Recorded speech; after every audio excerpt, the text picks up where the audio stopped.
La iglesia de Filipos fue fundada por el apóstol Pablo en su segundo viaje misionero y principalmente estaba compuesta por gentiles. Los nombres de Lidia, Epafrodito, Evodia, Síntique son nombres gentiles. Cuando uno hace la lectura de toda la carta, uno entiende el afecto que el apóstol Pablo tenía por los filipenses, pero también el afecto que estos le tenían a él y cómo en distintas ocasiones se lo habían demostrado. Muchas veces habían contribuido al sostenimiento del apóstol en su ministerio pastoral. Diversas razones impulsaron al apóstol Pablo a escribir esta carta. Entre ellas, una de ellas fue calmar la inquietud que sentían los filipenses porque Pablo en aquel momento estaba preso en Roma. Y él les da detalles de que realmente sus prisiones han redundado en beneficio del Evangelio. Que tuvieran también en estima a Epafrodito. Epafrodito era uno de los principales de la iglesia y que había ido a visitar a Pablo a Roma, pero por suplir lo que Pablo no podía hacer, había caído enfermo. Y los hermanos habían tenido gran inquietud de ellos por él. Y entonces Pablo les dice: os lo vuelvo a enviar, os lo envío otra vez para que así no tengáis congoja por su salud. Y agradecerles de nuevo, otra vez, en esta ocasión, la ayuda económica que habían recibido de los filipenses. Asimismo, él aprovechó la ocasión para considerar algunas circunstancias que se daban en la iglesia que podían hacer que el crecimiento de la iglesia se viera enlentecido o bien se retrasara. Unas eran internas y otras externas. Las internas eran, desgraciadamente, a guardarse de los malos obreros, que solapadamente habían entrado en la iglesia y estaban llevando a algunos miembros de ella a justificarse por las obras y no por la fe en Cristo. A que siguieran el ejemplo, tanto de Epafrodito como otros que había en la iglesia, a vivir conforme a ellos, y no como en aquellos que realmente se estaban viviendo bajo su propio criterio y que vivían según la carne. Y que Pablo, en una expresión que cuando uno la lee por primera vez es dura, dice: aún digo llorando, son enemigos de la cruz de Cristo. Esto es muy fuerte. En este contexto, el apóstol Pablo hace un ruego a los filipenses: tened un mismo espíritu, vivid como ciudadanos del reino de los cielos, que tienen como ética principal el Evangelio. Luchad unánimes por la fe, tened un mismo espíritu, tened un mismo criterio, en humildad y cuidándose los unos a los otros, teniendo mucho más cuidado por los hermanos que por uno mismo. Y concluye con un ruego exhortando a los filipenses: haya en vosotros este sentir que hubo en Cristo Jesús. Para mí este es el centro, el cénit de toda la epístola. Haya en vosotros el mismo sentir que hubo en Cristo Jesús. Vivimos tiempos difíciles. Cada vez más los creyentes nos vemos sometidos a todas las influencias perniciosas del mundo que nos rodea. La ambición, la vanagloria, la falta de amor, la falta de humildad, la rivalidad, de alguna manera y muy solapadamente se han ido introduciendo en nuestras iglesias, relajando la vida moral y espiritual de los creyentes, por lo cual muchas iglesias enferman. Eso ha sido motivo, no estaba excluyente la iglesia de Filipos también de todos estos problemas, como hemos leído. En vez de trastornar al mundo, el mundo está trastornando a nuestras congregaciones. Y es necesario que recuperemos la identidad como pueblo de Dios, una identidad basada en la palabra de Dios, en la persona de Jesucristo y en toda su revelación. Pero solo hay una forma de poder alcanzar realmente esta situación idónea para nuestras congregaciones, que haya en nosotros el mismo sentir que hubo en Cristo Jesús. No descubriré nada porque es un texto sumamente conocido, cuál era el sentir de Cristo Jesús. Pero sí que haremos algunas reflexiones sobre el tema.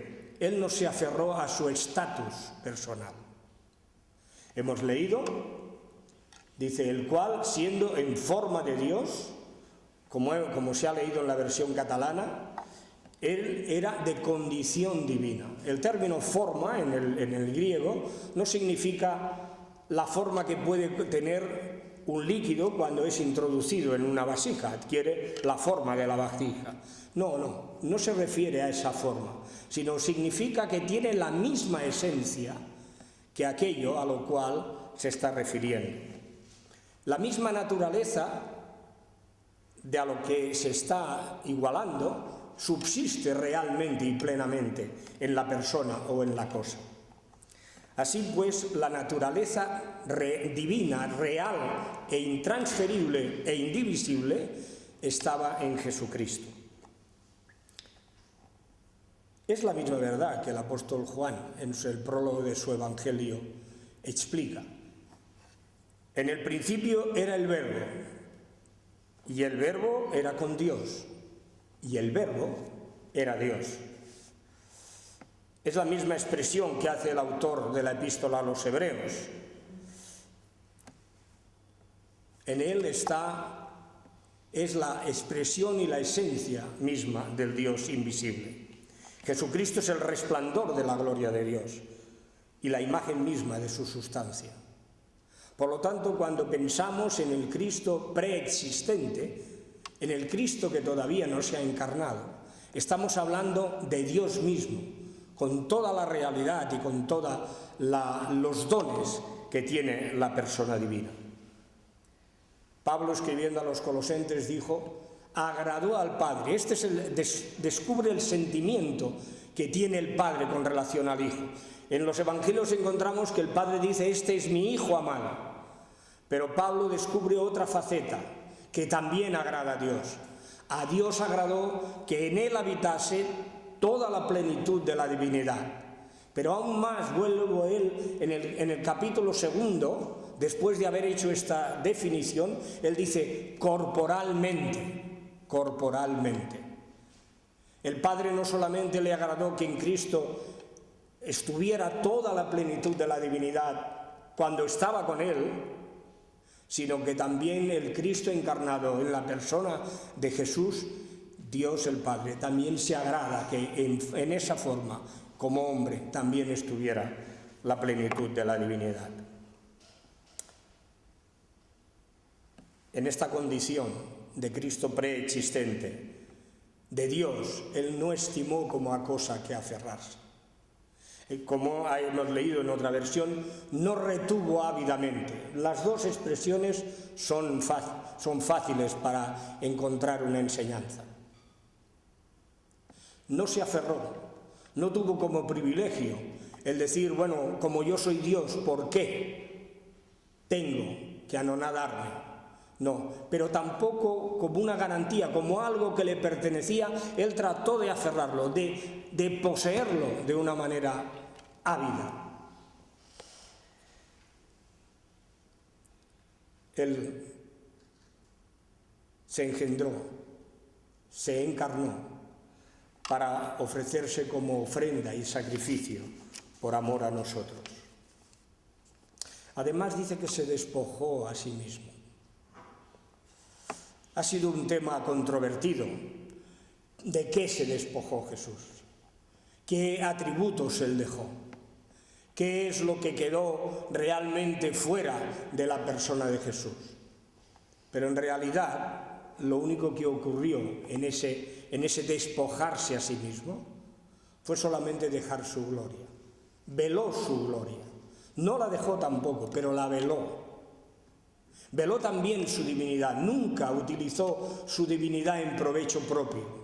Pero sí que podemos, a través de los Evangelios, ver la divinidad de Jesús a lo largo de su ministerio terrenal. Sanaba enfermedades, perdonaba pecados y, como algún fariseo dijo, solo Dios tiene potestad para perdonar pecados. ¿Qué dice este blasfemo? Cristo los perdonó. conocía los pensamientos de los hombres. Afirmaba rotundamente: el Padre y yo una cosa somos. Como decíamos, si algo se despojó Jesús fue de su gloria. Ella lo manifestó en un momento determinado. Padre, te he glorificado. Glorifícame a mí ahora con aquella gloria que tuve contigo antes de que el mundo fuese. Dejar su gloria, encarnarse, fue una humillación para Jesús. Fue una humillación para el Verbo.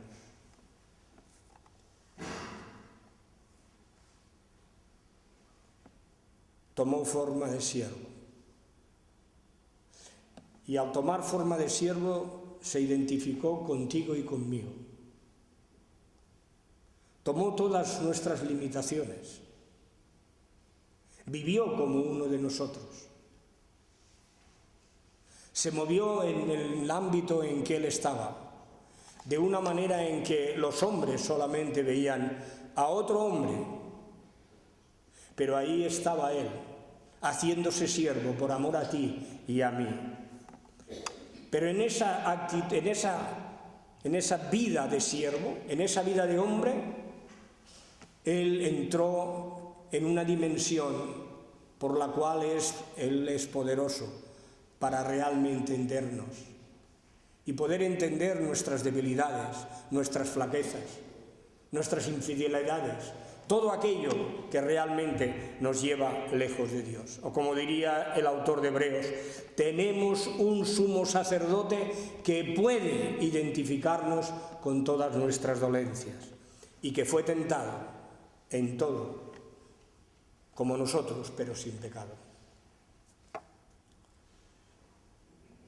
Es difícil comprender totalmente el gran misterio de la encarnación.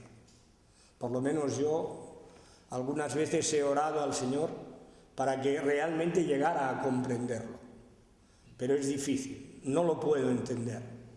Porque yo como persona, como humano, no puedo entender realmente que Dios, después de habernos creado y de haberlo dejado, de haber querido ser libres, autónomos, Él quisiera rescatarnos. Solamente lo entiendo cuando veo el amor de Dios entregando a su Hijo, el amor de Cristo ofreciéndose por nosotros. ¿Por qué? Porque Dios, a pesar de nuestra ruina espiritual, somos algo que Él ama. Nos ha creado a su imagen y semejanza.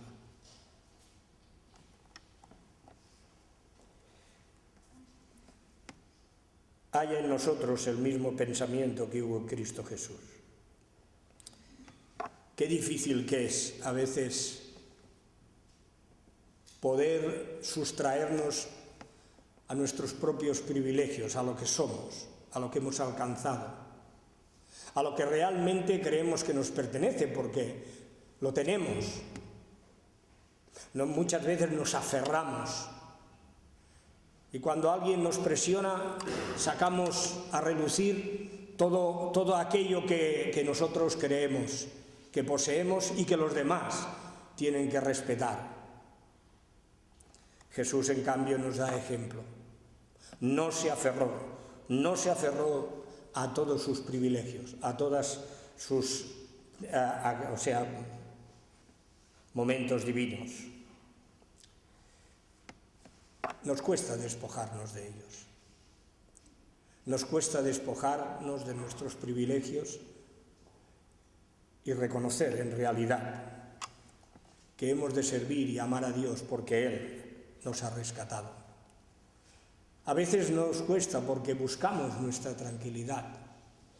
El que no tengamos que esforzarnos, el que no tengamos que renunciar a algunas de nuestras cosas. Entonces, buscamos la tranquilidad, buscamos el vivir tranquilos.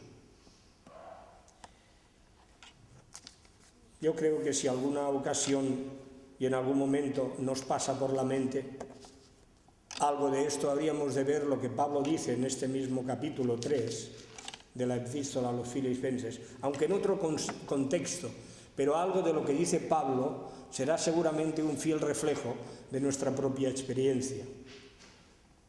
Ciertamente estimo todas las cosas como pérdida por la excelencia del conocimiento de Cristo Jesús, mi Señor, por amor del cual lo he perdido todo y lo tengo por basura para ganar en Cristo. Hermanos, dice más adelante, no pretendo haberlo alcanzado, pero una cosa hago, olvidando ciertamente lo que queda atrás, prosigo a la meta, al premio supremo de Dios en Cristo Jesús. Pablo podía estar orgulloso de su ascendencia. Él decía, circuncidado al 8º día,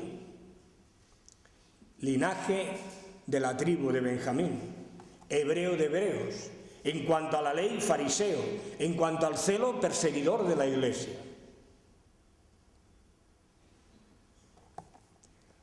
Muchas veces tenemos el prurito de decir, bueno, yo soy fulano de tal, soy de tal familia o soy de tal generación de creyentes, y eso parece ser que nos dé lustre, que nos da lustre, cuando en realidad el apóstol Pablo nos da un ejemplo perfecto de lo que él tuvo que renunciar, todo lo tuvo como pérdida y basura por haber conocido a Cristo Jesús. Dios no desea despojarnos de nuestra personalidad. Hay personas que cuando se enfrentan con el Evangelio, lo primero que piensan es que Dios quiere coartarles la vida, que quiere que dejen de ser lo que son. Y Dios no quiere coartar nuestra personalidad, no quiere romper nuestra personalidad, ni siquiera rebajarla. Lo que quiere es potenciarla. Yo os voy a poner algunos ejemplos. Pedro, el impetuoso Pedro, el hombre que cuando oye hablar al Señor Jesús y ve el milagro de la pesca milagrosa, él dice, apártate de mí, que soy hombre pecador. Y Cristo le dice, si me sigues, yo te voy a hacer pescador de hombres. Mateo, un hombre que estaba al servicio de Roma. Cristo lo llama, ven, sígueme. Y desde aquel momento Mateo deja el servir al reino, al emperador, para servir al Rey de Reyes y al Señor de Señores.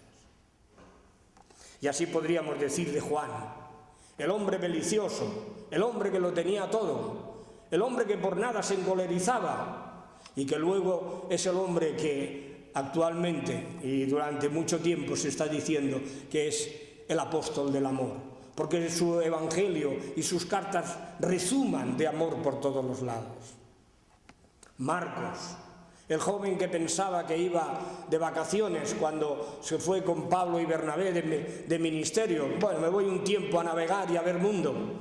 Pero cuando empezó a ver que se las daban muy mal a los que iban predicando el evangelio, se volvió otra vez para Jerusalén. Pero Dios lo potenció. Dios lo puso a los pies de Pedro. Le dio una segunda oportunidad y ahí tenemos su evangelio. ¿Y qué decir de Pablo?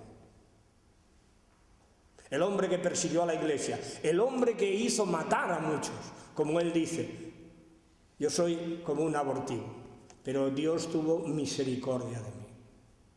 Es la misma misericordia que quiere tener con aquellos que todavía no son de Cristo.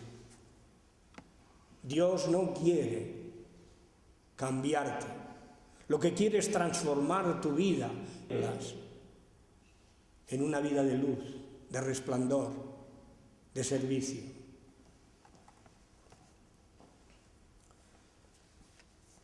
Si los que somos creyentes tenemos dificultad en saber qué clase de servicio hemos de hacer, pues socorramos al hambriento, vistamos al desnudo, demos de consolar al que tiene angustia. Miremos por nuestros hermanos más que por nosotros mismos. Doy gracias a Dios, y lo digo sinceramente, no es el momento de dar jabón a nuestra iglesia. Doy gracias a Dios porque es una iglesia que tiene cuidado de aquellos que están pasando necesidad en nuestra congregación.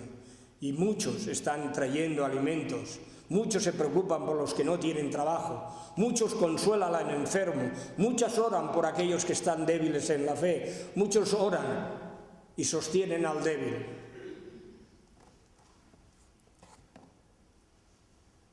Pero sobre todo, seamos pacientes todos los unos con los otros. En segundo lugar, Jesucristo, estando en esta condición de hombre, se humilló. Nadie le obligó, nadie le dijo, tú tienes que humillarte. Él se humilló a sí mismo. Como nuevo representante de la raza humana, el segundo Adán, él se ofreció. Es verdad que se nos dice en el Evangelio que Dios amó tanto al mundo que dio a su Hijo unigénito. Pero a la vez en la revelación vemos cómo hay armonía en la Trinidad.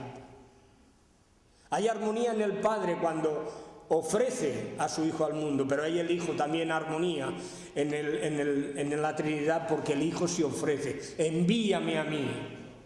Y hay armonía también en la Trinidad cuando el Espíritu Santo aplica la obra salvífica de Cristo a nuestras vidas.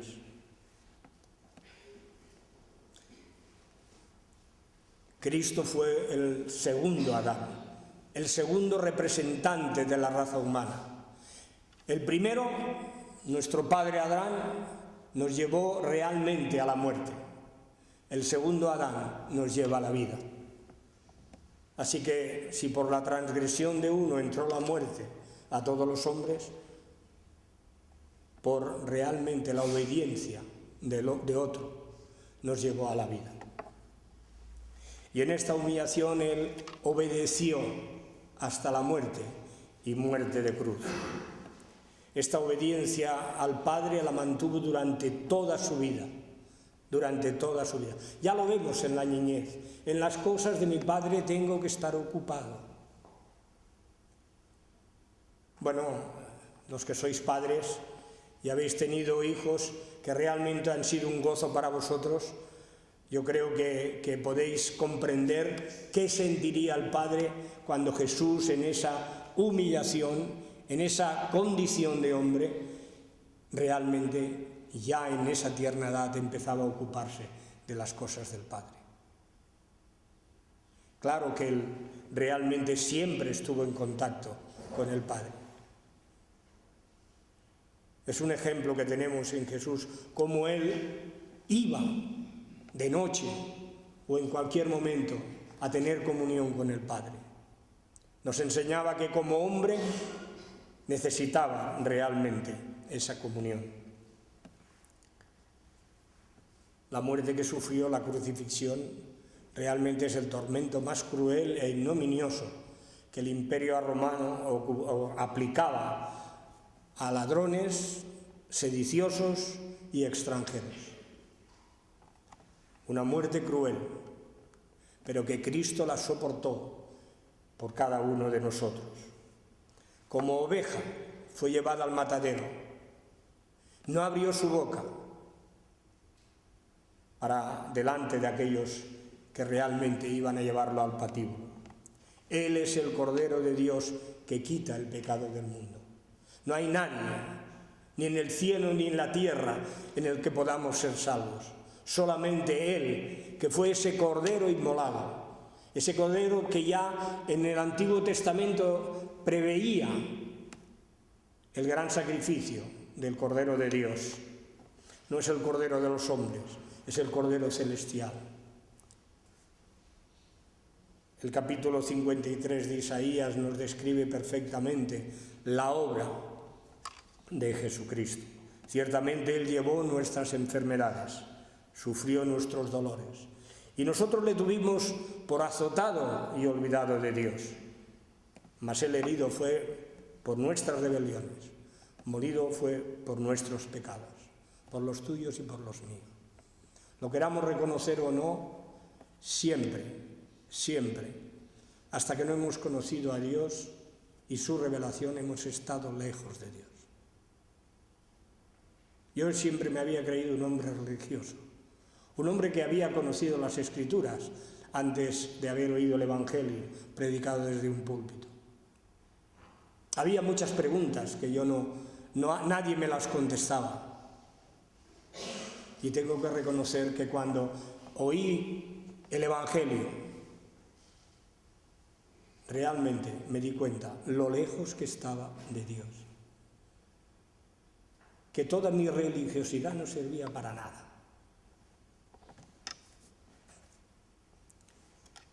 Yo me veía descarriado como una oveja, lo mismo que todos los hombres. Cada cual nos apartamos por nuestro propio camino. Pero Dios tuvo a bien, a gracia, cargar nuestro pecado en Él.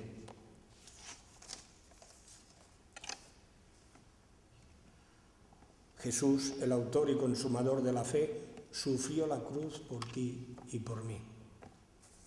Se humilló. ¿Qué nos cuesta, verdad, humillarnos? A mí, por lo menos, muchísimo. Es verdad que no podemos igualar la muerte de Cristo. Nadie la puede igualar. La muerte vicaria de Cristo es única. Pero realmente es posible que en esa humillación encontremos un ejemplo. Pero ya os digo, a mí me cuesta mucho humillarme. Pero si hay en nosotros el mismo sentir que hubo en Cristo Jesús, podremos identificarnos no solamente con su humildad, sino con toda su persona. Nos hemos de vaciar. Hemos de poner a los pies de Cristo todo aquello que somos y que Él potenciará. No tenemos nada que no hayamos recibido. No tenemos nada que Él no nos haya dado. Desde una capacidad intelectual hasta un carácter moldeado por su palabra. Ojalá recordáramos que a cada momento todas las palabras y todo lo que leemos y estudiamos en la Biblia. La humildad es desechar cualquier rivalidad y ambición, incluso en la predicación del Evangelio. A veces no nos podemos escapar porque y lo digo así, que no me llega ni a la suela del zapato, ha tenido este honor y esta gloria, o le tienen este reconocimiento. Nos cuesta. Y humillarnos como lo hizo Cristo es vaciarnos de nosotros mismos. Es dejar a un lado lo que, como decía al principio, creemos ser.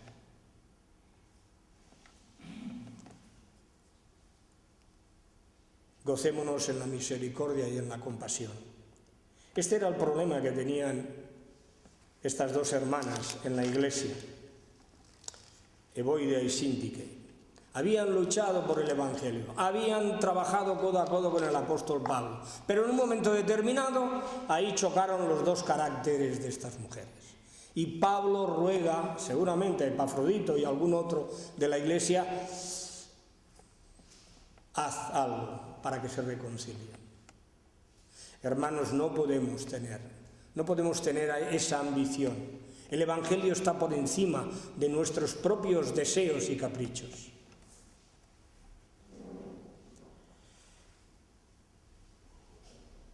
Cristo no se aferró a su condición divina, sino que se humilló y tomó forma de siervo, hasta la muerte y muerte de cruz. Por esto Dios dice que lo exaltó. Dios Padre también lo exaltó a lo sumo. Le dio un nombre que es por encima de todo nombre, ante el cual se va a doblar toda rodilla de los que están en el cielo y están en la tierra y debajo de la tierra. Todos vamos a tenernos que inclinar ante la persona y la obra de Jesucristo. Vamos a tener a reconocer que Él es el Señor de señores y el Rey de reyes. Dios lo exaltó, le dio un nombre que es por encima de todo nombre.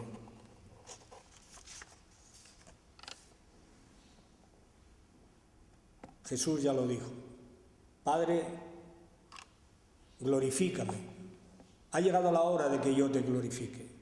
Ha llegado la hora de que realmente glorifique tu nombre y yo también sea glorificado. Solamente que me des, oh Señor, la gloria que tuve contigo antes de la fundación del mundo.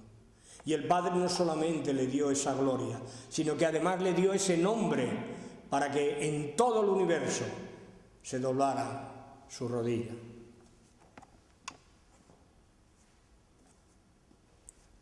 Nos gozamos cuando vemos a aquel coronado de gloria, aquel que dio su vida por nosotros. Claro que nos gozamos. Claro que vemos que aquel que tenía todo el poder lo dejó para identificarse con nosotros y salvarnos. Si somos sinceros, a veces contemplamos el señorío de Cristo a distancia, con excesiva laxitud. Sí, el Señor que Jesús es nuestro Señor, pero, en esta parte de mi vida, en estos negocios míos, quiero gobernar yo. En estos ocios míos, quiero gobernar yo. Sí, el Señor controla mi vida, es el Señor de mi vida en todas las cosas que tengan que ver con la espiritualidad de mi vida y de mi alma. Pero hay parcelas en las que yo no diría cerrar, pero sí empujamos y la puerta la queremos cerrar.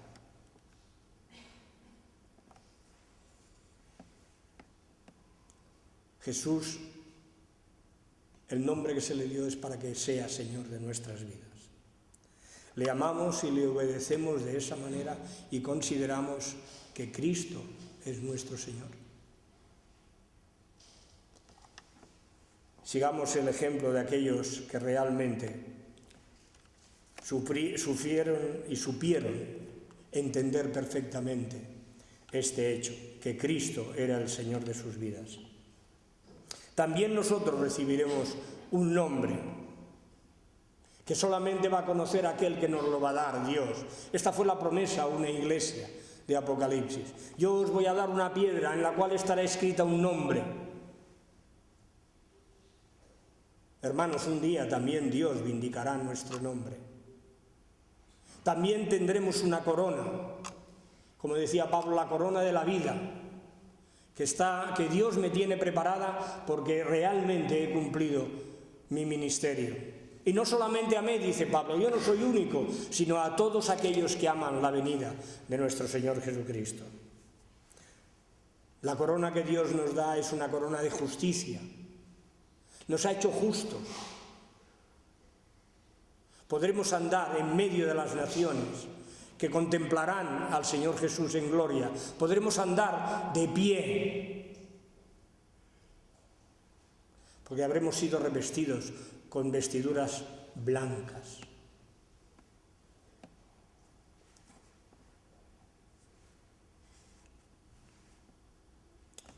Haya en nosotros el sentir que hubo en Cristo Jesús. Pidamos que las influencias de nuestra sociedad, en cuanto a rivalidad, a despreocupación de los hermanos, a incluso hacer cosas para vanagloria propia, para que nos vean, para que todos piensen que somos mejores, hagámosla teniendo el mismo sentir que hubo en Cristo Jesús. Esta era una de las preocupaciones de Pablo. No hagáis nada por rivalidad, sino con humildad, estimando los unos a los otros, no mirando cada cual lo suyo, sintiendo, teniendo unanimidad. Que el Espíritu de Dios nos santifique, que el Espíritu de Dios nos vaya transformando, que el Espíritu de Dios vaya quitando, como cuando el orfebre quita la escoria del oro, y brillemos para Dios. Y cada día nuestra vida sea más limpia. No llegaremos a la perfección. Pablo decía, no pienso, pero prosigo al blanco. Y proseguir al blanco es dejar que Dios vaya quitando las escorias que hay en nuestra vida. Yo no sé las que hay en la tuya, pero sí que sé las que hay en la mía. Dejemos que Dios vaya haciendo su obra en nosotros. Que ese sentir que hubo en Cristo Jesús sea el mismo que exista en nosotros. Y que la paz de Dios, sea con todos nosotros, hasta que Él un día nos llame o que vuelva, porque esa será seguramente el día en que realmente brillaremos. Como decía Juan, todavía no somos lo que hemos de ser. Hay que esperar a que Jesús aparezca en gloria, pero ahora somos hijos de Dios. Un gran título, un gran privilegio, porque ya hace tiempo que algunos doblamos nuestra rodilla al Señor Jesús para que perdonara nuestros pecados. Yo quisiera preguntar a aquellos que están presentes y que todavía no han puesto su fe en Jesús: ¿quieres tener el privilegio de ser un hijo de Dios? ¿Quieres tener el privilegio de saber que tu vida, desde el momento en que la entregues a Jesús, va a ser una vida llena de luz? Que el Señor nos ayude a todos, a los creyentes a ser ejemplo, y a los que todavía no lo son, a aferrarse a aquel que realmente lo dejó todo por cada uno de nosotros. Amén.